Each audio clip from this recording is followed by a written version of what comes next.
For being here. We're working on the lights. Thank y'all.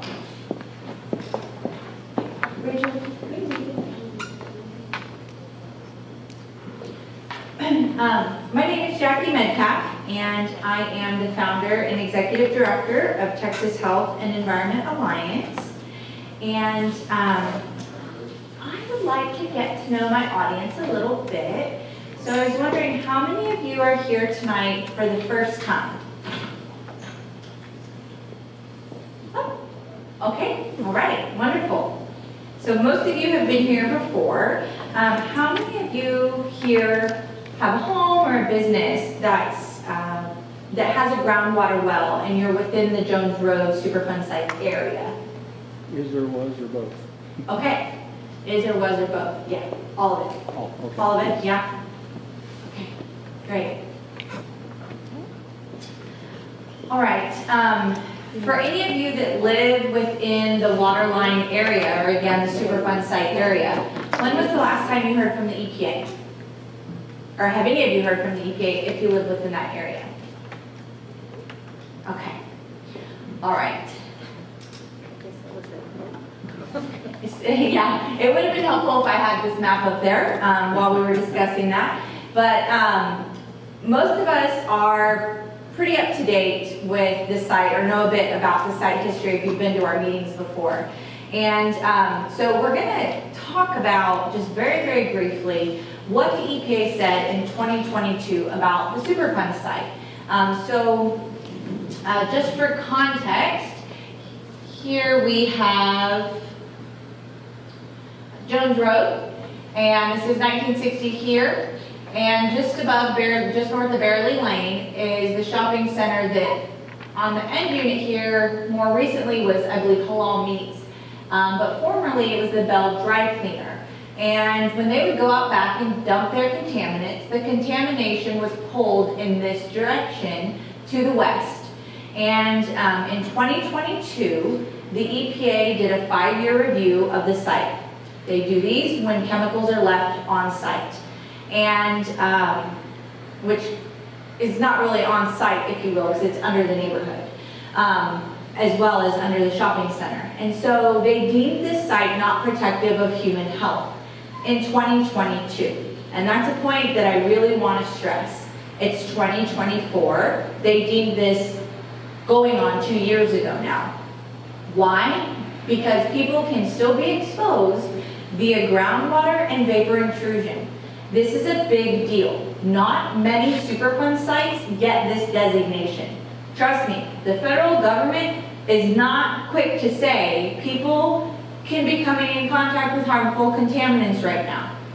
Think about what we eat in our food, every day, right? So this is a big deal for the federal government to say this at a Superfund site. That's part of why we're still talking about this 2022 designation. Despite this designation, the EPA has given themselves until the end of this year to look into 2 of the problems.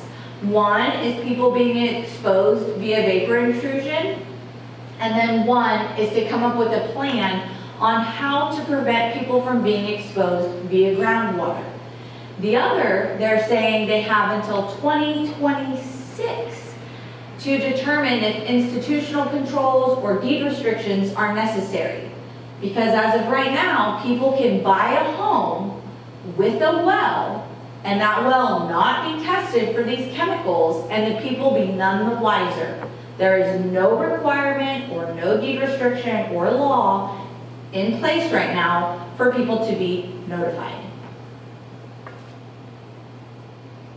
So where are we seeing the contamination?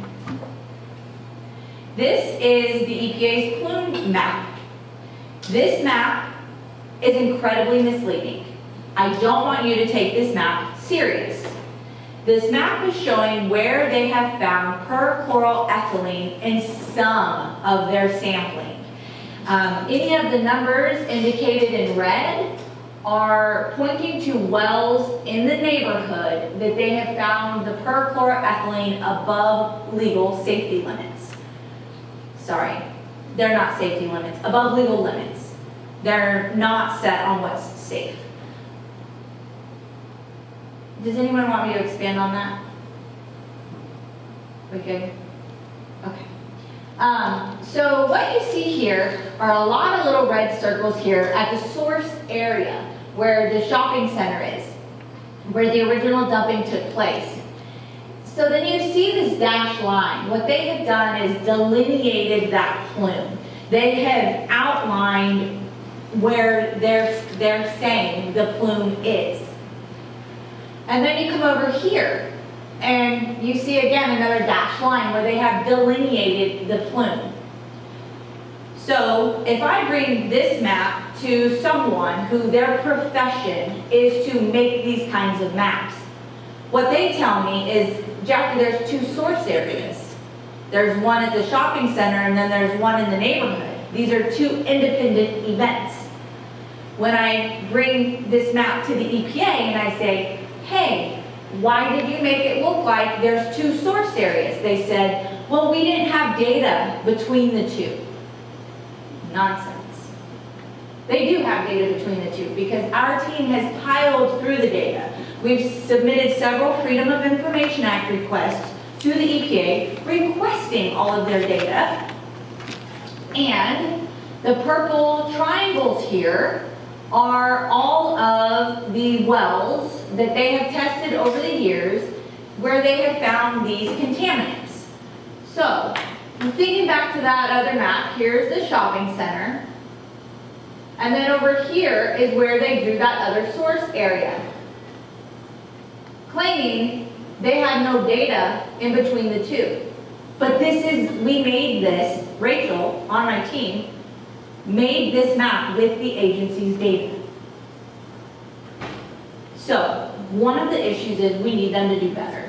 Because not only does this mislead the members of the public who they talk to, but this misleads our policymakers. It misleads when they go and talk to, Representative Harless, when they talk to Congressman Crenshaw or Hunt, and they say, hey, there's no data showing that there's any problems just on the first street in the neighborhood behind Ace Hardware.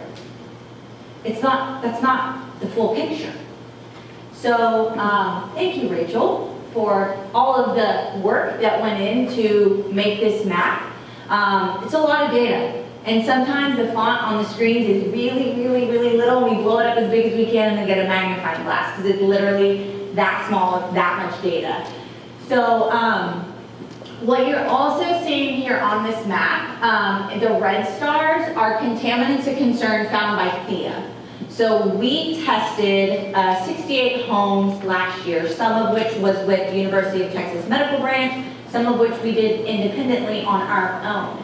And so we wanted to test beyond the drilling restricted areas because the EPA was not willing to.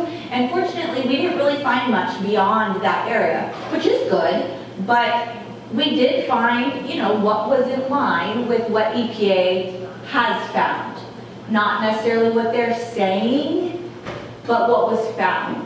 I recall, let's see, okay, I'm doing my timeline. I wasn't there because I think I was in the hospital having the baby. So February of last year, EPA had a meeting. I watched the video, and there were two gentlemen in the crowd. I don't know if it was any of you, but two gentlemen in the crowd asked, hey, I'm in this area, which was kind of more like the streets just after Ace Hardware, saying, hey, I'm in this area. Should I be concerned or has contamination been found here? Because people were being shown this map. And Raji, who was the then remedial project manager, really skirted around answering that question truthfully. If I'm recalling correct from the video I watched, it was something along the lines of, we don't have information there. It's not the case, because this is their data. We didn't make it up, it's theirs. So, you may have heard that the plume shifted directions. The EPA has been saying that since 2019. So So I want to give you this visual so folks can understand, because the general direction of groundwater flow is south-southeast.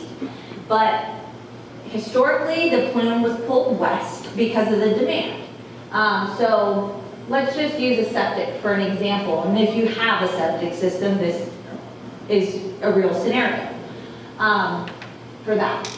So let's just say there's a small well here.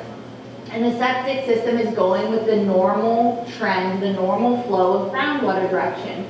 Well, then a neighbor comes in here and puts in a bigger well and is using is using more water. In Texas, the man who uses the most wins, right? It's totally fine to do per our laws.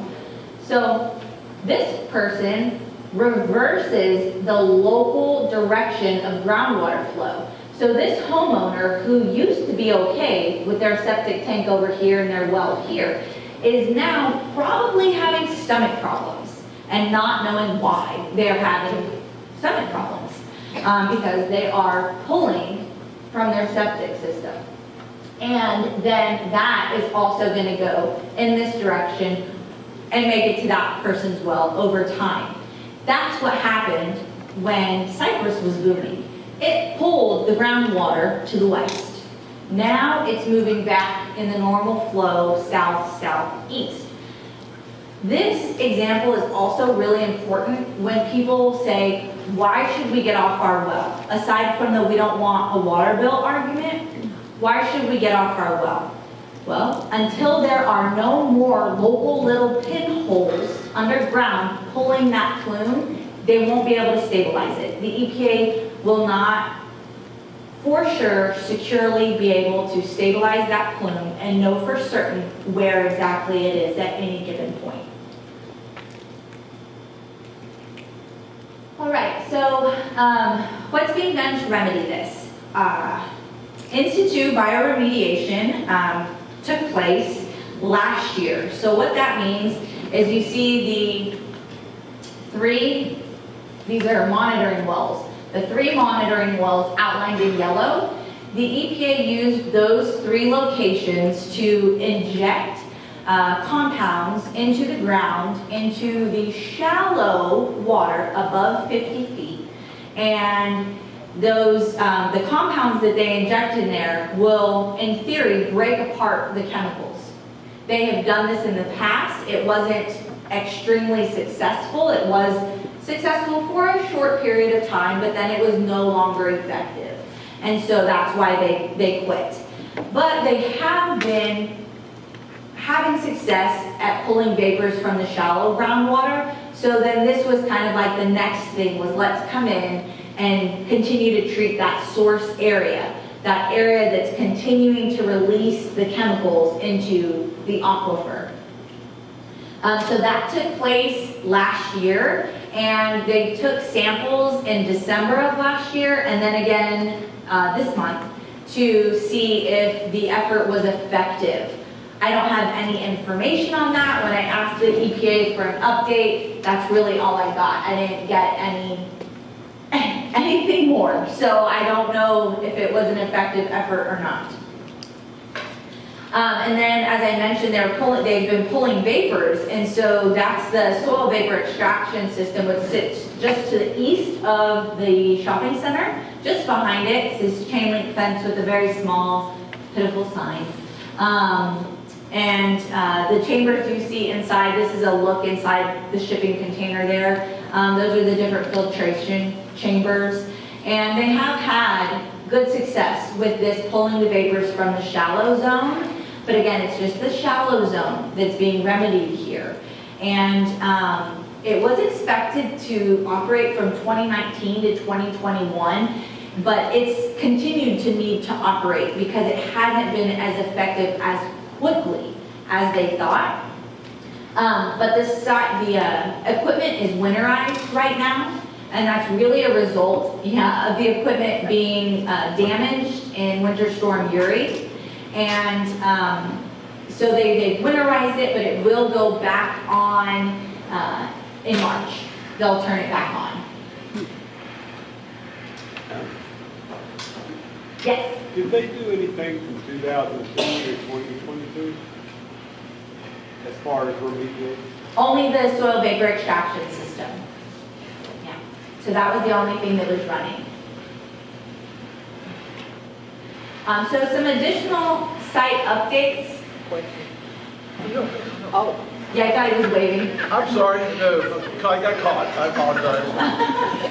Tisk, tisk. Okay, so we have a new remedial project manager. Y'all probably heard me talking about this. We found out last year that the site was getting a new remedial project manager. I'm probably going to also say RPM. That's the acronym I might throw out. So I started emailing in August of last year saying, hey, we'd like to meet her. We have very strong opinions about this site, you know, based on what our team has looked at. Let's meet, let's talk, let's catch you up to speed on what we believe is going on and needs to be done. And I sent an email again in the fall and, later fall, didn't hear anything back. So started out this year emailing, and finally this month, I think it was, when I CC'd the head of Superfund on the email, I heard back within minutes. So there's a new remedial project manager, and she is responsive now, though not incredibly forthcoming with information, but she's responsive. And we are going to be meeting with her next week, and we're going to be meeting on Zoom, and we're going to be talking to her about our concerns, what we're seeing. The experts we consult with who say it's highly inappropriate that the EPA deemed this site not protective in 2022 and has taken no action. So regarding that action, the semi-annual sampling took place in February. Nothing new. That happens every year. But the two things that are newer is that the EPA is looking to award a contractor to connect people who are on wells and want to go off their wells, to connect those people to the wide open mud line that's at the curb. Now, when the EPA, announced in the last couple of years that they were going to be doing this at no cost to the homeowner, they only received a handful of volunteers. It has to be voluntary for the homeowners to take this step. So though this is, going out, an award is going to be going out to a contractor, I think there might be 3 homes. Last I heard it was 3. So that it seems like the longer the agency takes, the more people drop off and no longer want to do it. So the timeliness is a problem. The other item that the EPA is looking to award to a contractor is the delineation of the shallow groundwater and the deeper groundwater contamination, which is great.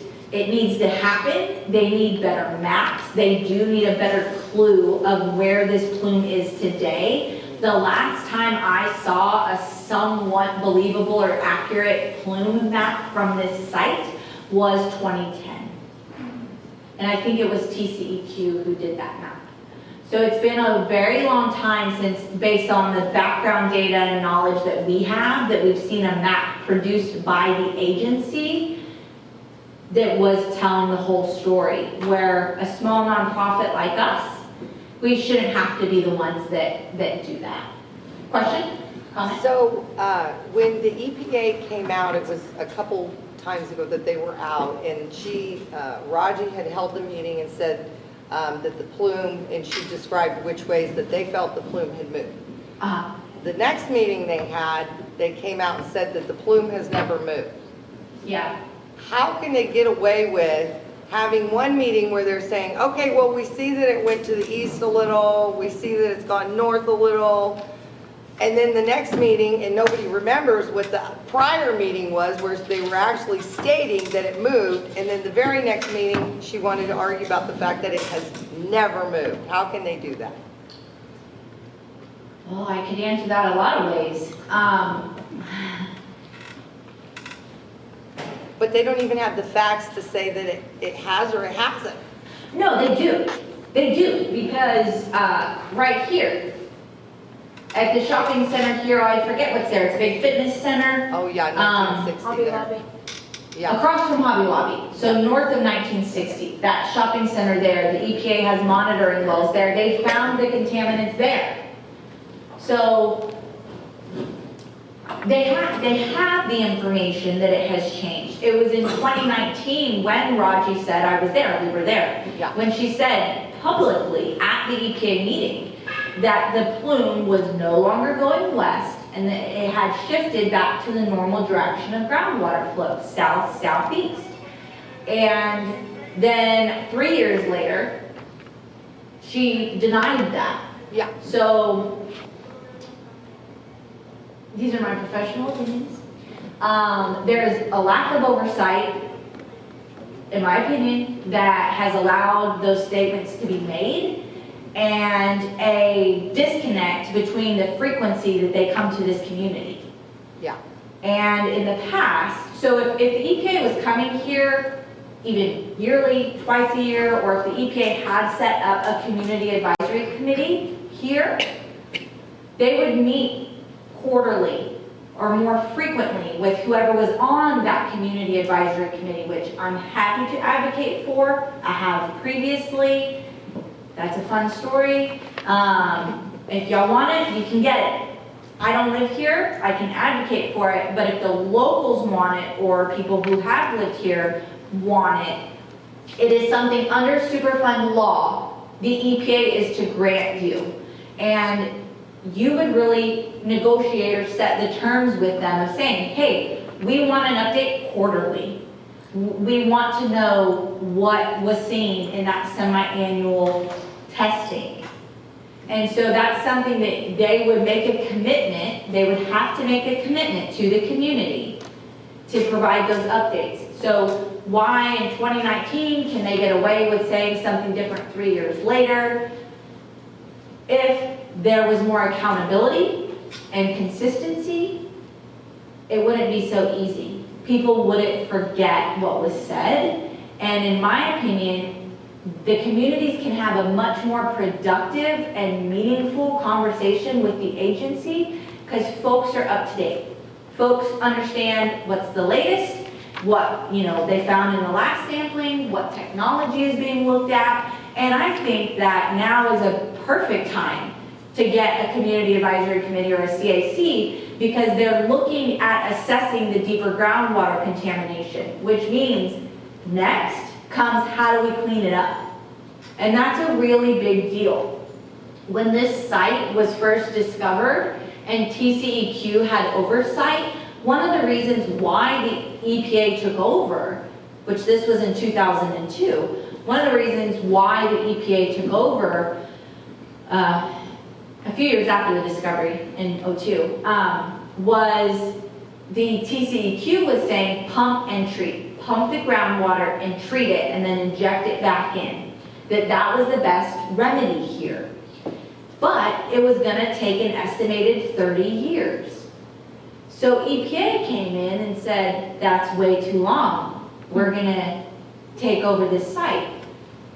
Well, here we are, 22 years later. Heck of a lot could have been done by now.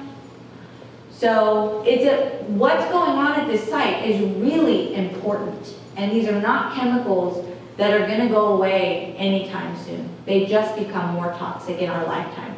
Yes, sir. You mentioned the plume map. Is that something that we can see? Which plume map? The 2010? So this is their plume map. This is where, they're saying it's here and they're saying it's here. In the deeper water bearing zone where most of the wells are. But this is only for perchloroethylene, which is the original product that was dumped.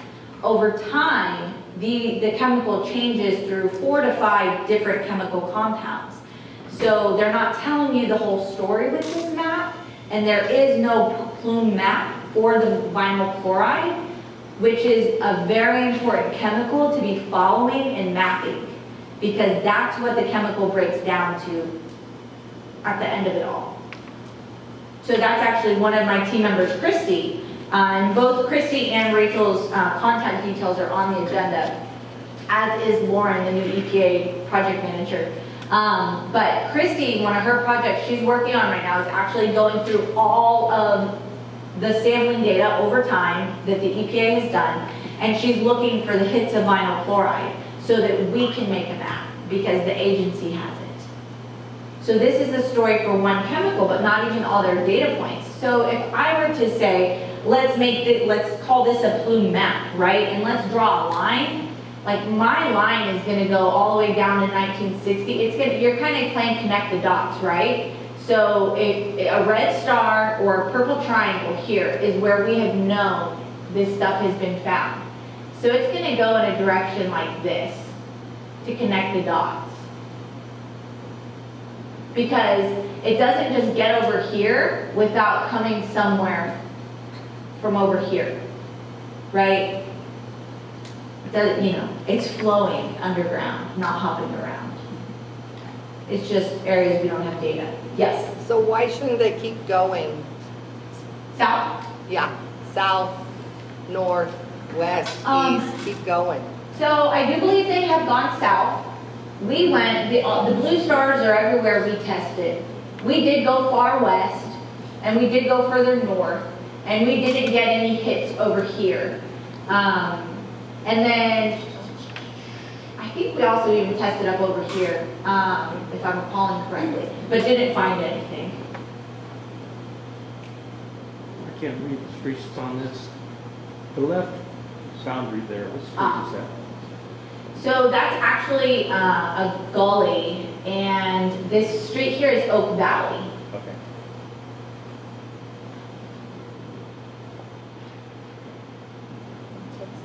Is the testing in the Chakotay or the Evangeline?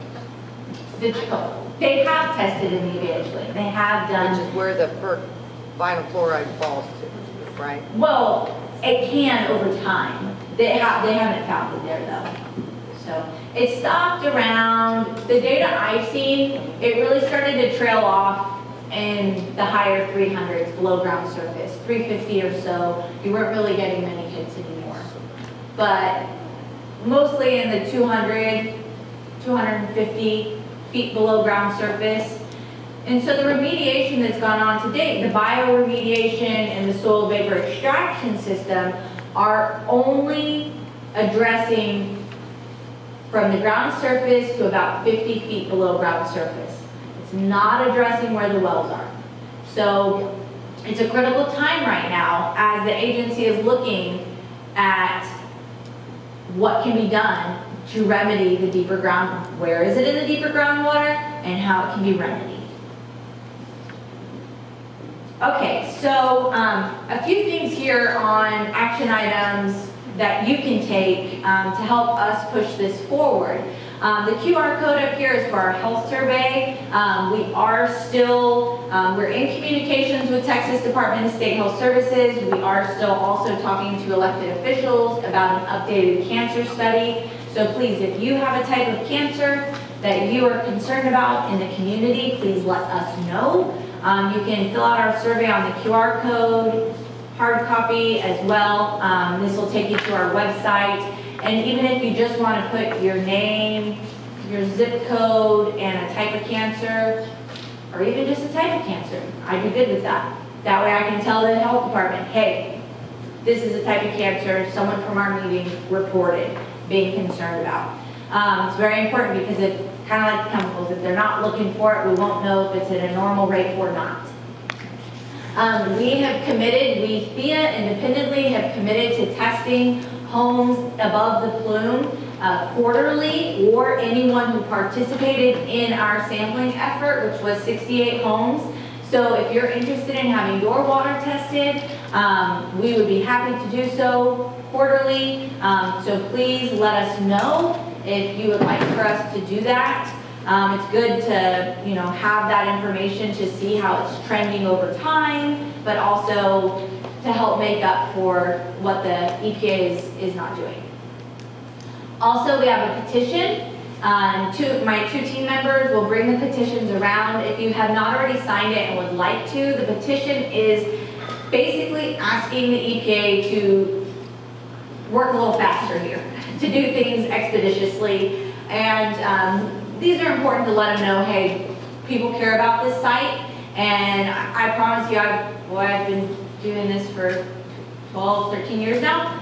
The community's voices matter. The petitions, they do matter. And so when we meet with Lauren, the new remedial project manager next week, we will be letting her know, that we have petitions signed, and we've been collecting petitions for, just shy of a year related to asking the EPA, hey, let's speed it up. People are being exposed, let's stop it. All right, questions? Yes, sir. So if EPA is testing semi-annually, what is the value in having quarterly meetings with them because there's no data being collected in the gap? Uh-huh. So why do we want to do that? Great question. So the question was, if the EPA is testing semi-annually, what's the value in meeting quarterly? If, say, there were a CAC, a Community Advisory Committee, what's the value in meeting quarterly if there's no new data? Well, right now, under the record of decision, they have to do the quarterly testing of their monitoring wells. The testing of residential wells goes on at different frequencies, as does the connections. And so as we're entering this time where they're going to be delineating the plume and looking at technologies, there's value in meeting more frequently because there's other information that's coming out. And at the Superfund, another Superfund site where I'm on the CAC, they do weigh the CAC's input pretty heavily. And so, they could be looking at pump and treat, right? Let's just say. And what does that look like for the community? And if there are community members in there and being provided that information as they're considering it, I believe you can have a more effective conversation with them in this critical time. But in a normal time, like let's say it's cleaned up, yeah, I would say quarterly is probably not really necessary. But when there's a lot of information coming out, if you met, say, twice a year, it'd be a lot more technical information to be digesting at one time. Good question.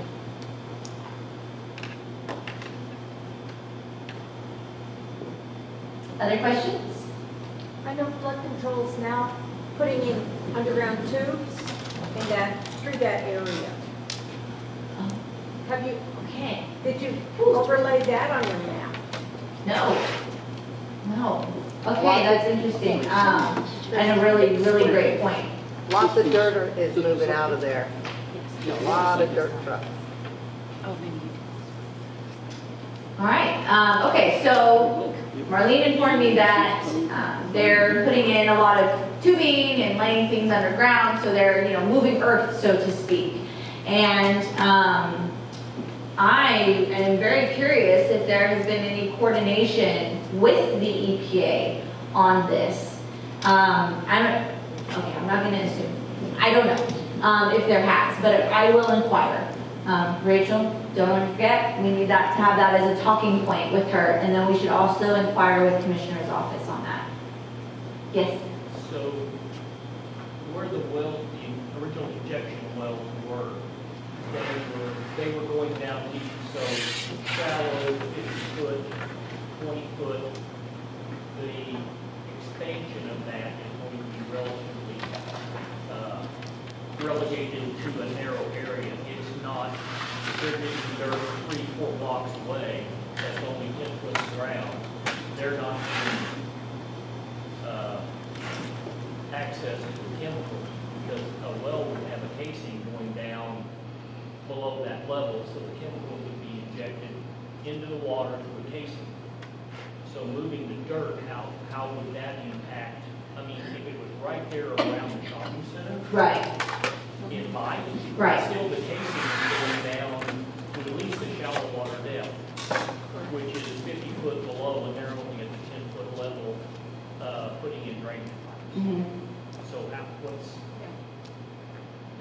how does that work? I'm not seeing that.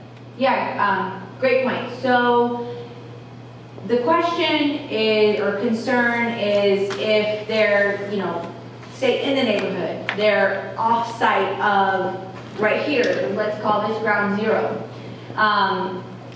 And this is the area where there's the, heavy shallower contamination. What's the concern for them being, 10 feet, 100 feet, etc., away, above the plume, but away? So closer, say you're here, I'd be concerned about, runoff over the years, because it has been found in the ditches along here. So more locally, even if it's across the street or so, I'd be concerned for the construction worker. In the community, I think it would be appropriate to do some vapor testing, or to at least require, so what we see at remediation of sites is if there's a construction worker and there's a concern for a volatile, for a gas, they'll wear personal protection equipment, they'll wear a monitor for a period of time. And then if that monitor shows it's clear, that when they're moving the earth, there's not any gases coming through that, then they don't wear them anymore in many scenarios. So that would be my concern, is the vapors that are coming up. When our team was out with the vapor monitor, they were seeing some pretty high hits of the vapors in yards, in the community. And it was kind of in that area where they're working. So how far out from the original well did you find these spikes? So let's see, where's this map? Oh. So we were, let's see, the blue and the red stars are where our team tested, but it was really, I believe, in this area. Rachel, do you recall if y'all saw any vapor spikes up north? Yeah? Not that I remember, but There was one, Yeah. there was. and one, they're but north. I don't remember off the top of my head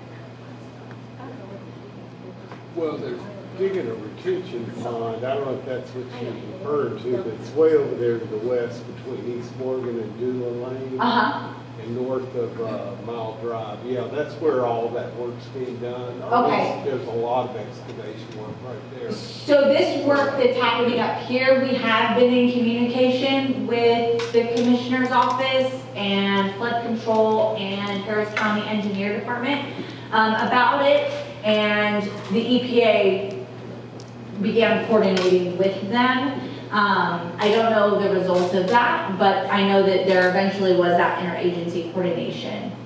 Sir, you had a question? I was just curious, are they still getting the high levels of fumes in the shopping center itself? I know there was a lot of questions about that several years ago.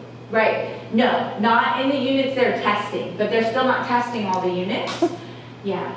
So there are 3 units here, the first 3 that the EPA has installed vapor mitigation systems, and they are working effectively. They are not completely removing the vapors. The vapors are still there, but they're at dramatically lower levels.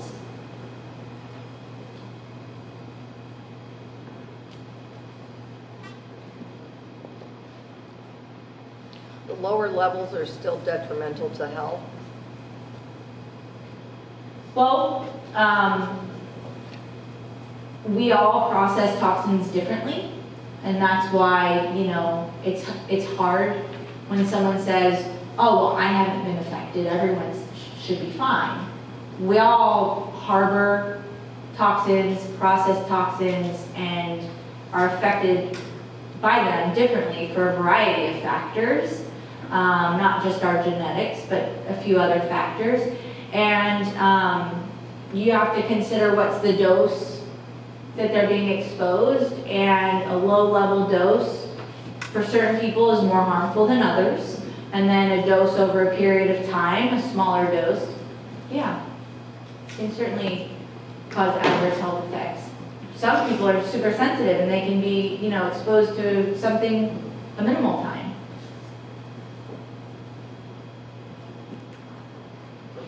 All right, so, I know, heavy stuff, but it's really important for the community members to, let the EPA know that you're concerned about this, to let them know that this timeline is incredibly slow. We consult with former heads in the EPA, and they said, oh, well, if we were still running the agency, or, we were still running that department, no way would they be allowed to go until end of 2024, 2026 to actually do something. This should be handled with urgency. And so it's important that we're letting the EPA know that. It's easy for them in Dallas or DC to get complacent, but the people who live here, it's every day. It's day in and day out for the people who live and work in the area. So I appreciate all of you being here tonight. We're probably going to be moving our venue to a smaller venue, which I love small crowds. I really, really do. I think we can have much more engaging and productive conversations. But we're going to be moving to a smaller venue that, we don't have to spend so much energy and things to run the place. So keep an eye out for that, and then please feel free. You have our contact details on your agenda, as is the new remedial project manager with the EPA. So thank y'all for being here tonight. Jackie? One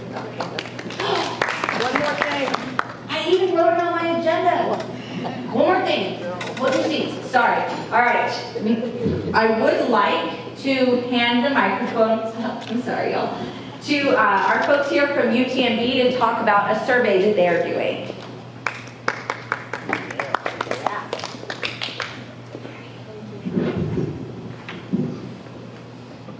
Hello everyone.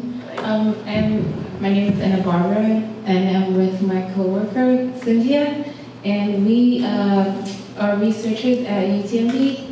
And our study actually is about the social responsibility of scientists working at Superfund research, Superfund sites, sorry. And basically it's just, we would like to recruit some people who are interested in the study, and basically what we're having you do is 2 separate interviews.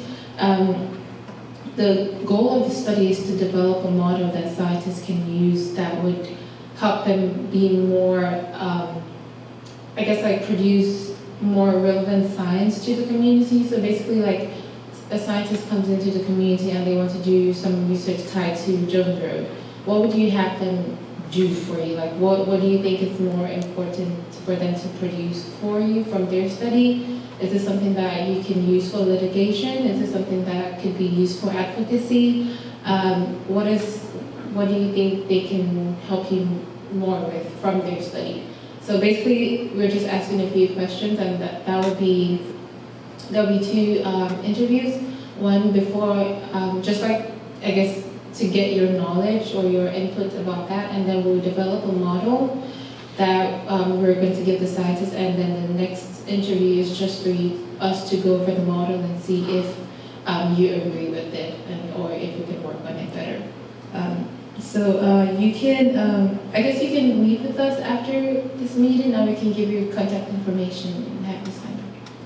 Oh yeah, and we do have a gift card that goes along with the study, so okay. Thank you. All right, thank you.